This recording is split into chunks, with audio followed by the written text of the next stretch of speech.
Would you like to just start by joining me saying the Lord's Prayer together? Our Father, who art in heaven, hallowed be thy name. Thy kingdom come, thy will be done on earth as it is in heaven. Give us this day our daily bread, and forgive us our trespasses, as we forgive those who trespass against us.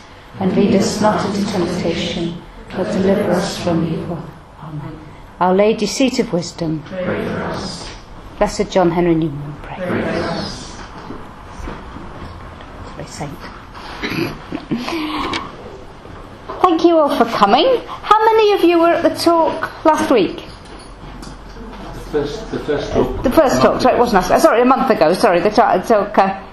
Oh yeah, a few of you, because I think you'll see that this does follow on, because all those questions about care for creation are in the background of what I want to say. Second question is, are there any economists or bankers or accountants here? Right, interesting. Okay, lovely. So I'll be interested in to see what you want to say in the discussion, because I'm hoping to raise questions as much as to give answers. That's in everybody's mind. Try to raise some questions about what money might mean and how we might think about money afresh because we're Christians. But not just because we're Christians, because I'm going to suggest that there's something very deeply human about the way that the church has talked about money, and that's something that we need to recover, and that maybe we're actually on the verge of rediscovering and recovering. I'm hoping. I thought I'd start with a piece of scripture which is, I know it's one of Father Stephen's favourites, as some of you will know. It's also one of my favourites. There's Zacchaeus climbing up the tree in Jericho to try and get a sight of our Lord. So we know he was a rich man. We know he was a little man, and he had to climb up the tree to see who Jesus was. And then Jesus looks up at him and says, Zacchaeus, come down from that high place where you are, and come down and join the rest of us, for I must stay at your house today. So he hurried down and was happy to welcome him. All who saw it began to grumble and said, he's gone to the guest of one who is a sinner. Zacchaeus stood there and said to the Lord, look, half of my possessions, Lord, I will give to the poor, and if I've defrauded anyone of anything, I will pay back 4 times as much. Then Jesus said to him, today salvation has come to this house, because he too is a son of Abraham. For the Son of Man came to seek out and to save the lost. Lots of things we might notice there about money. The multiple ways you can use money. You can use money to abuse the poor. You can use money for generosity, for hospitality. Thinking about how much money do you need? Zacchaeus had enough to give back everything, give half his possessions to the poor, and then give back 4 times to the people he defrauded. So how much money did he have, and how much did he need? And finally,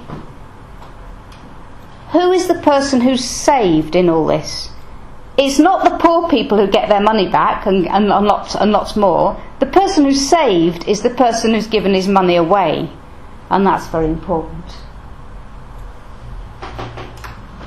And another key gospel passage, you shall not serve God and mammon.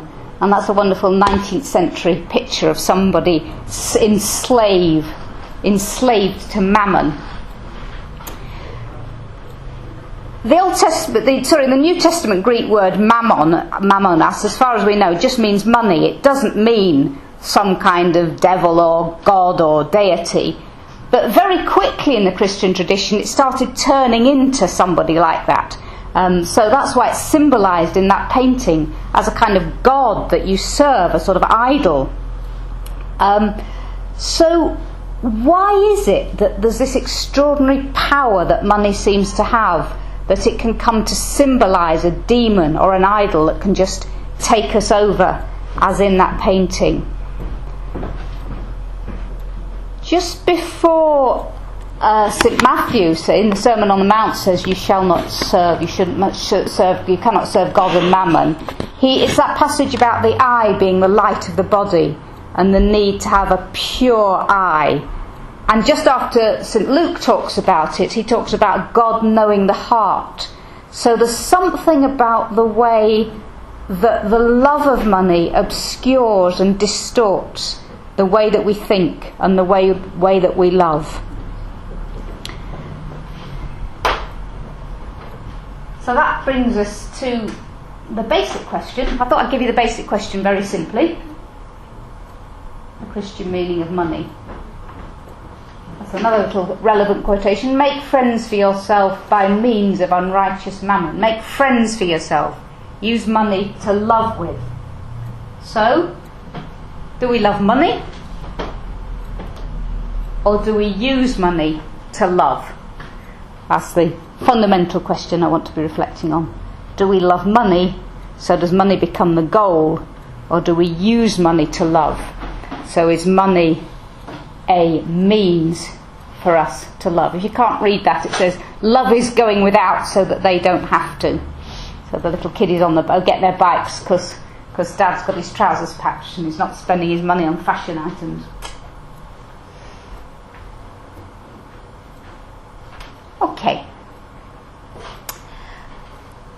I just want to talk a bit now about the recent papal teaching, which isn't about, well, it is about the personal use of money, but as well as about the personal use of money, there's a focus on the social use of money. So we've always got these two dimensions. What do I do with my money, and what do we as a society do with our money?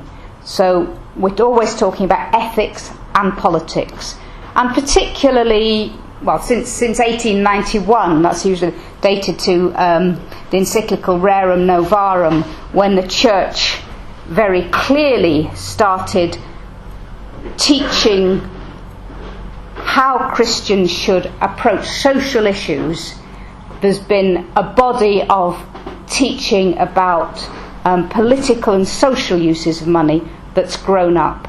So Pope Francis, but also Pope Benedict, who both talked about this recently, are in a long tradition, and I want to emphasise that. A lot of people have got very excited about Laudato Si, including me. I got very excited about Laudato Si because I've been interested in environmental issues for years and years.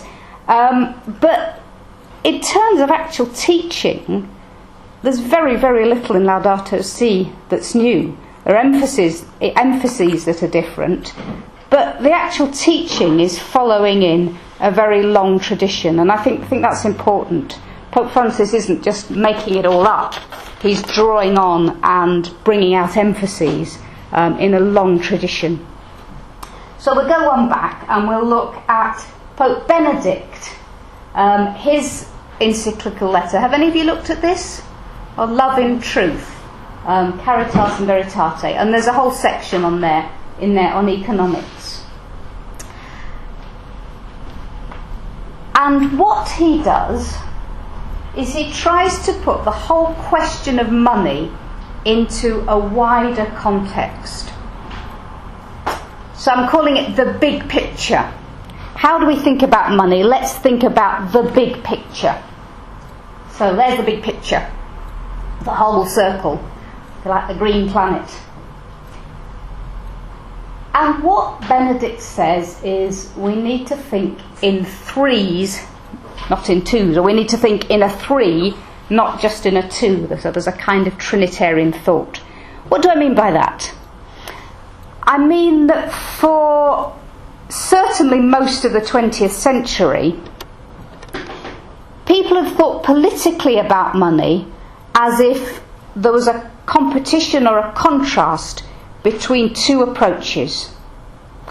There was the market approach, the approach that the capitalists would favour, where what mattered was exchanging money, buying, spending, supporting business, freedom, individualism, creativity, all the things that went with that. And then there was the state and justice, the aspect of use of money that the socialists preferred. So looking at society, thinking about people as a whole, having a duty to pay your taxes and so on. And for a lot of the 20th century, it seemed as if the whole world really was divided into two camps which favoured one or the other, and then maybe we could try and get a sort of not always very happy marriage between the two. But things were polarised. It was one or the other. If you look at the documents of Catholic social teaching, they try to steer. Well, what it looks as if they're doing, if you're just thinking in terms of the polarisation, they're sort of always steering a middle course and saying, we're not going to just jump on the socialist bandwagon, and we're not going to just jump on the capitalist bandwagon. We can see the strengths and the weaknesses of each. So it's sort of steer a course between the two. But I think it's more than steering a course between the two, because actually what they're doing all the time is they're talking about the third element, which is the element that Pope Benedict wants to remind us of, which is the element that's been forgotten. And the third element we now talk about as civil society.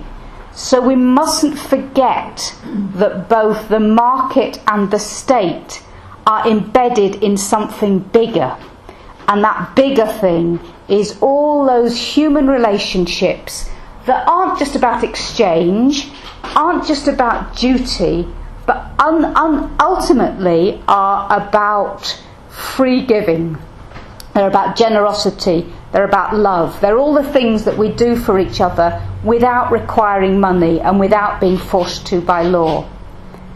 So, most basic of all, we look after our children. If there wasn't a whole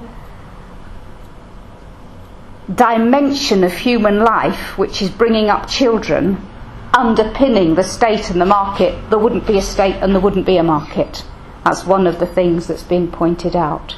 So Benedict is saying we've got to remember gratuitousness is the word he uses. Free giving, generosity, community, friendship. Those purposes which make us want to use and give our time and our money for things because we think they're really, really valuable. And he goes on to say that whereas the market is basically characterised by exchange and the state may be characterised basically by justice, a civil society by this gratuitousness, you can't just leave them as three separate circles. You need an overspill of the qualities of one into the other. In particular, the justice that marks the state also has to mark business and commerce, preferably because the businessmen and the businesswomen actually want to be just themselves. That's the best way, but if necessary, through regulation. And even more interestingly, the gratuitousness, the freedom, the generosity that marks civil society, that too needs to spill over into business relations, why and how we do our business together, and also the way that we run state provision. For example, nurses and teachers who do their job perfectly and tick all the boxes, but don't have any love for their patients or their pupils, are not going to be the most inspiring teachers or the best nurses. So that's the background that Benedict gives us. Then what does Francis do? So here's Francis with Laudato Si on the care of our common home. There's a lot about economic ideas scattered throughout this, and I want to just pick out 5 things that he says. He says again and again and again, everything is interconnected. He talks about integral ecology. He says you can't separate the economy from politics, from the way we live in our families, from the way we live in our personal lives. They all have a knock-on effect on each other, and you can't separate the well-being of animals from the well-being of people, from the well-being of plants, from the well-being of the oceans. Everything is interconnected. There's a deep theological truth underlying that. If I wanted to start reflecting on the idea of what it means to believe in God as creator, maybe the first thing I'd say is one. There's one God, and that means that everything in creation is somehow interconnected under the one God by their interrelation, their relationship with him and therefore with each other. The second thing that the encyclical says is economics must respect environmental limits. Again, that relates to a truth about creation. God is unlimited, but we and all creatures are limited. So we live on a limited planet, so economics has to respect those limits. Then he says we need new imaginative economic models, and I hope I'm going to have a bit more time to talk about that. We need simpler, non-consumerist lifestyles. That goes back to the idea of limit again. So if you're thinking about God and creatures, one God, the creatures are limited, and it also links to the other fundamental truth about creation, which is that it's a gift. So there's one God, creatures are limited, but everything that creatures have, and even the fact that creatures exist, is a gift. So that means that we need ourselves not to be greedy with those gifts, to be grateful for those gifts, to value them and use them in a careful way. And because we're grateful, they did some research on this. They did some research and discovered that, some psychological research, that those people who at night count their blessings are actually happier. I think they tested some people for 3 months and got them to count their blessings every night. And at the end, they got a far higher happiness scores than they'd had at the beginning.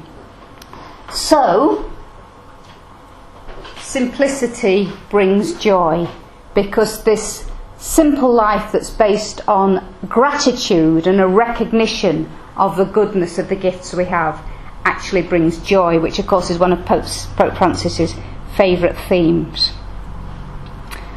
So, those are the principles in Laudato Si. But I want to reflect more on what money actually is, and what it's like, and why it's so hard for us to try and follow principles like this, and why the world seems to have got itself into a tangle really about money, so that we're not able to use money to love with, really. We're not able to use money to provide people with what they need. So let's think about what money does and what it's for. One of the most exciting bits of teaching I've ever done was when I once went into a primary school in Oxford, and there were lots of little 9-year-olds.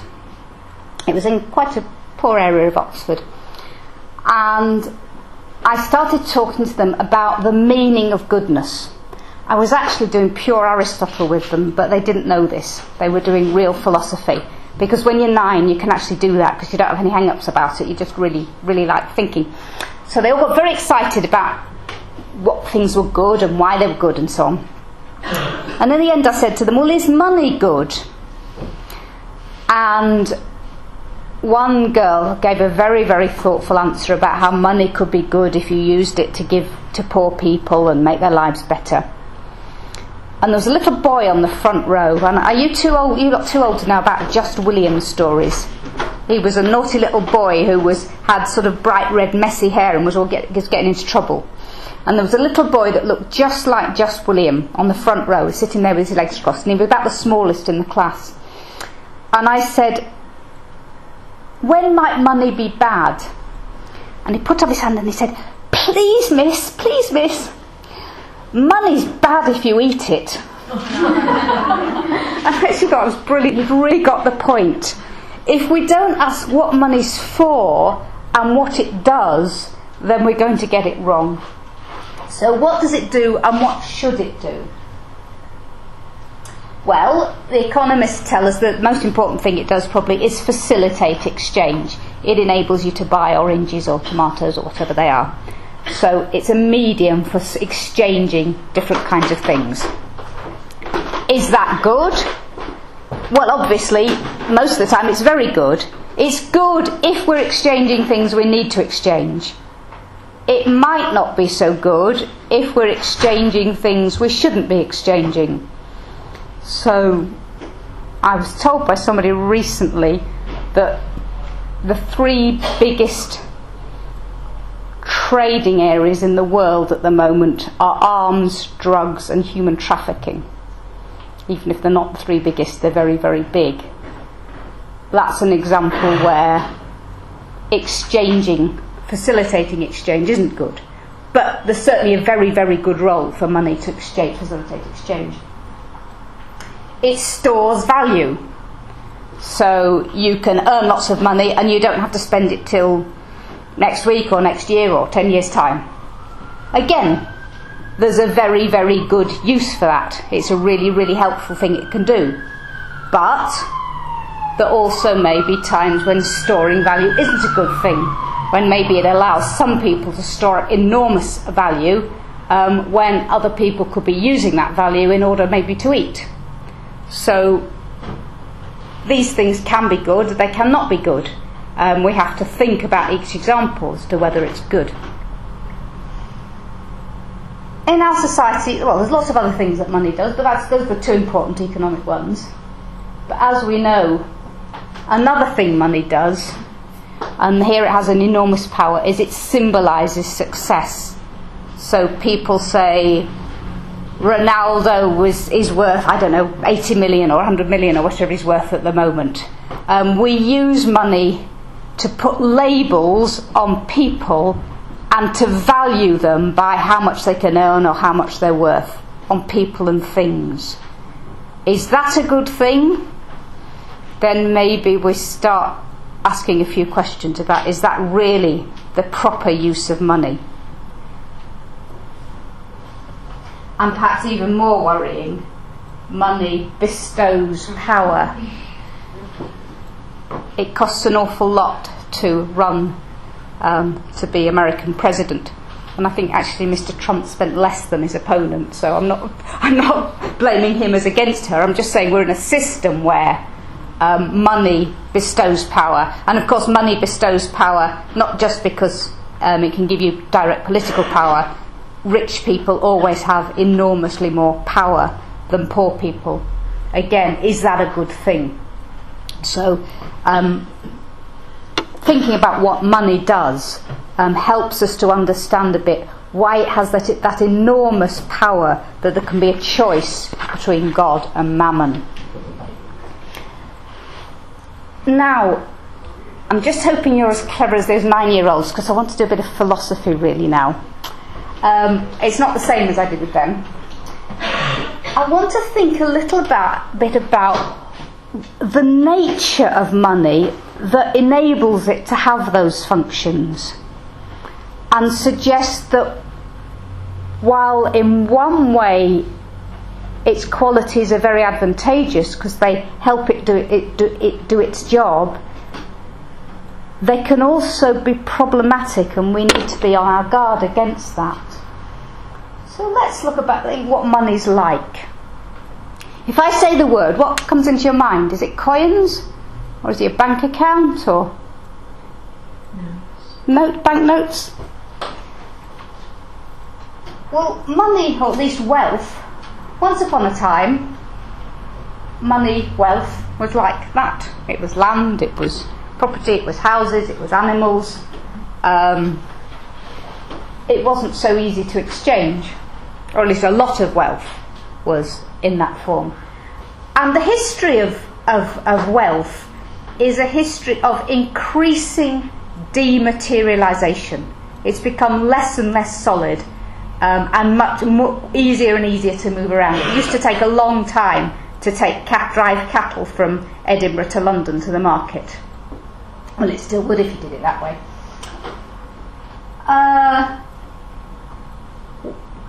That's a more portable version of money, isn't it? Easier to carry around gold blocks, but still quite difficult. Apparently the composer Haydn in I think the 1880s, 1890s came to London, made a huge amount of money. He made so much money that he could, after that, he was free to compose whatever he wanted for the rest of his life, and compose some of his greatest works when he was liberated by the money he'd earned in London. But he had to carry it back in the form of gold bars. And when I started thinking about that, my mind was kind of boggling. I don't know how many gold bars there were, but he had to get them all the way back to Vienna, safe, from London. So it wasn't that easy. Then we get our notes and our coins. I didn't give you a picture of that. And ultimately, we've got complete dematerialisation money. It's just numbers. It's now so easy to move around the world that people working in the cutting edge of finance are people who are the world's best mathematicians, who are just working out mathematical formulae for exchanging money on the stock exchange, and it's happening in nanoseconds apparently. So an extraordinary change. The exchange has become faster and faster and faster, and is involving things that are less and less and less real in a way. It's lost its substance, it's lost its reality. And that's important because that can fool us. So money is a symbol. It's a symbol that's standing for something, but it's become less and less and less connected with reality. Nowadays, it's just numbers. And numbers have certain qualities. They stand for real things, but they're not real things. So if we're thinking with numbers all the time, what's that doing to the way we think? It's different from thinking with cows, it's different from thinking with gold bars. It's even different from thinking with notes, actually. Money, when money is numbers, it's abstract. If you go along to the market, say in the old days, well, you might have gone to the market and you might have bartered. So you might have swapped your 10 apples for 6 oranges, say. 10 apples and 6 oranges, they've got qualities, haven't they? They taste different, they look different, they smell different, they feel different. Other things that you might buy or sell would not just have qualities but relationships. So you might work as a nurse, say, and that would involve relationships, personal qualities. When you turn those things into money, or when you make money stand for them, you hide the reality of the things that are being bought and sold. Now, it's that abstractness which means that you can exchange as much as you want. You can exchange more and more and more and more things because all you have to do is swap numbers. But at the same time, it makes you forget what the things that you're swapping are. So it hides the fact that you might be swapping things in a way that does damage, or in a way that loses something really precious, or in a way that gives you far more than you need of something. Let me give you just one example, but this is a really, really important point, that because money is numbers, it's constantly hiding real information from us. It's constantly hiding from us truths about the world. Just after the government changed, there was a report in the paper. Now, it may not be true because reports in the newspaper aren't always true, but it's the kind of thing I'm talking about. The Health Secretary had made a proposal that advertising on sugary drinks to children should be banned in order to improve the children's health.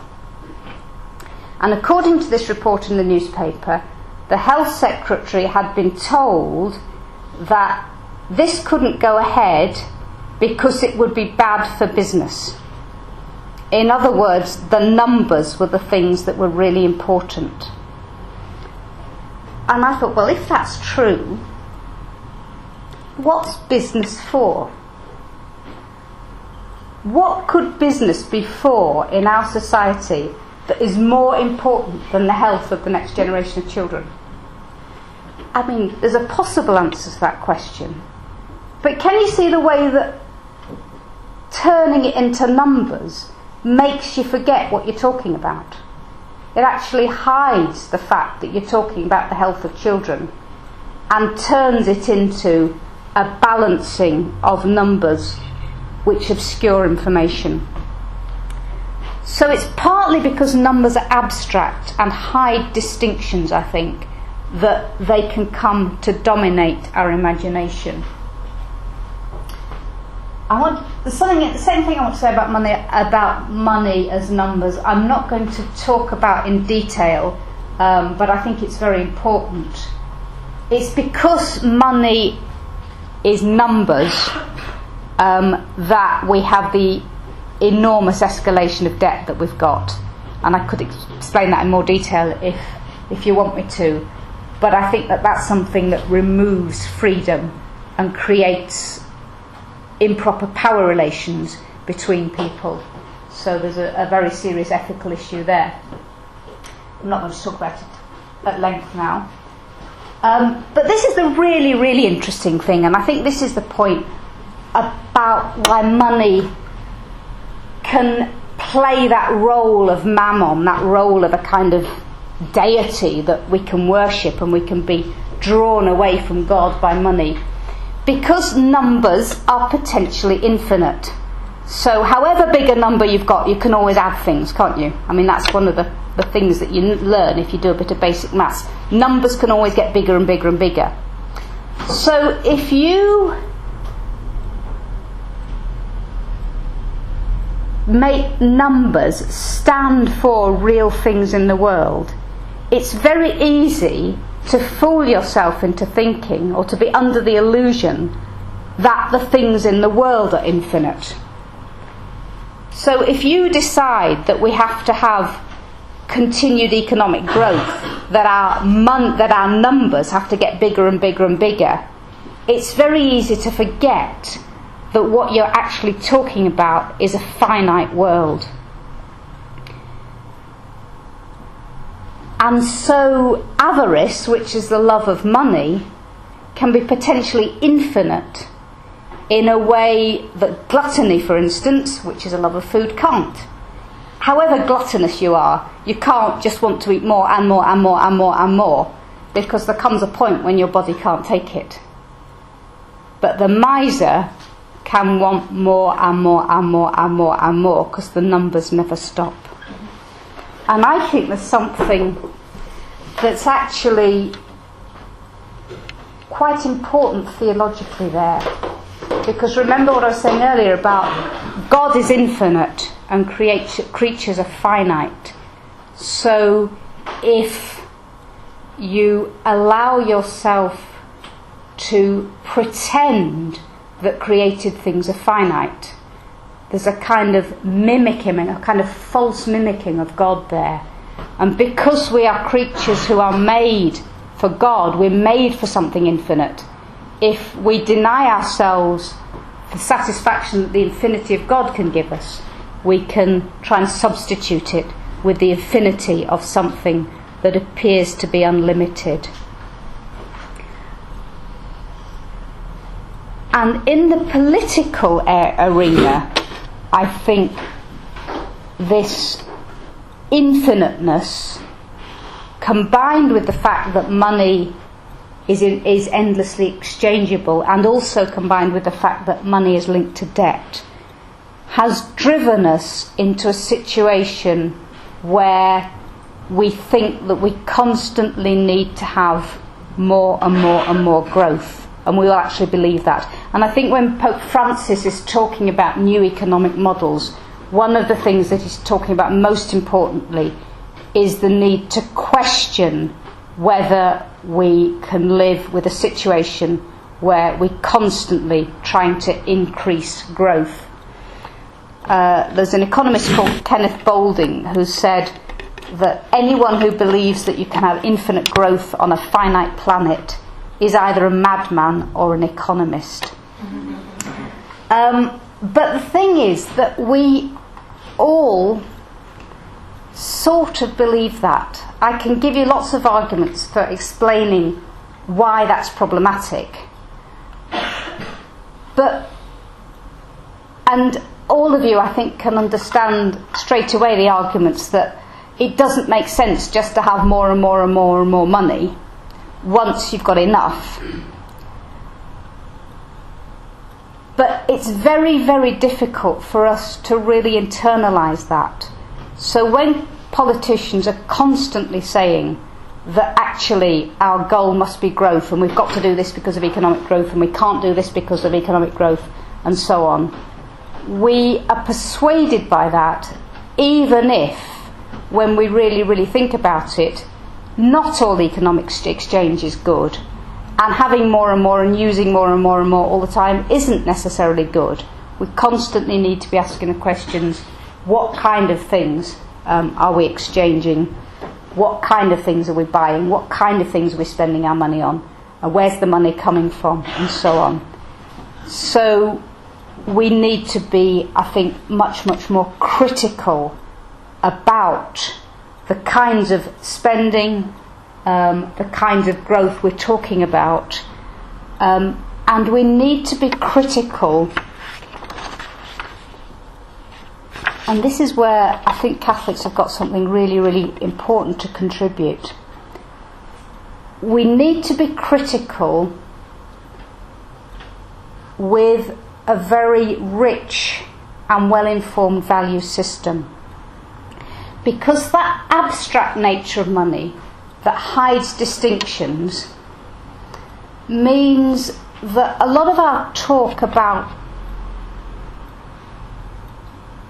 whether we're doing well politically or not, whether we're doing well economically or not, is itself very abstract. If we start saying, well, what does it really mean to do well? Then we have to have a picture of what it is to flourish as a human being. Now, the Church has a rich picture of what it is to flourish as a human being, and the Church isn't afraid to say what it is to flourish as a human being. So we can actually say, well, being really, really, really rich isn't flourishing as a human being. So actually, there's no need to encourage people to try to be really, really, really rich.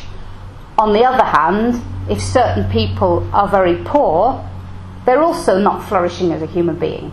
So there's good reason to support them. And you can do it in more detail. We can say education's a good thing and health's a good thing, but other activities aren't very valuable. So we need a positive, rich account of what it is to be human, which involves individuals, involves families, involves communities. And I think that we are actually on the point of a really, really big shift in the way that we think about money and the way that we think about economics. And there's a debate waiting to happen. I'm going to see if I can just... It's not my black there. Good. Never mind. I just want to jump on some slides without showing you some in between. Oh. But I can't do that anymore because You before... can do this because it's only a viewer. No, it did it before. Oh. It's not for you now. It's okay. It doesn't matter. Can you jump quickly? No, I'll just leave it. I think there's a really interesting debate about to happen. A debate in which people are questioning the old assumptions about economics and saying there must be something that's not just the old left-wing view, that's not just the old right-wing view, not just about the state, not just about the market, that really cares about the environment, but that really cares about social justice, that also cares about freedom and cares about creativity, and that has got a really positive account of human beings in society at the basis of it. And I think that that's actually where your generation really comes in. What I wanted to jump forward to, but I won't because it will be too fiddly, was actually just a photo of World Youth Day, because I wanted to say that the young Catholics, and there were millions of them there, have actually got something enormous to contribute to the world in insisting that our discussions about money are informed by a discussion about what human life is about and what it's for, and by constantly asking the question, are we using money in the way we should be? Are we eating it like the little boy? Are we spending it on the wrong things? Are we exchanging the wrong way? Or are we using it wisely in order to enrich human life in a way that is informed by a really positive and well thought through understanding of what human flourishing is? I'm going to stop there because I want lots of time for questions. I haven't talked in detail about the concerns about economic growth or the concerns about debt, but if you want to raise them, any of those in the discussion, I can explain those in more detail. Okay, thank you very much indeed.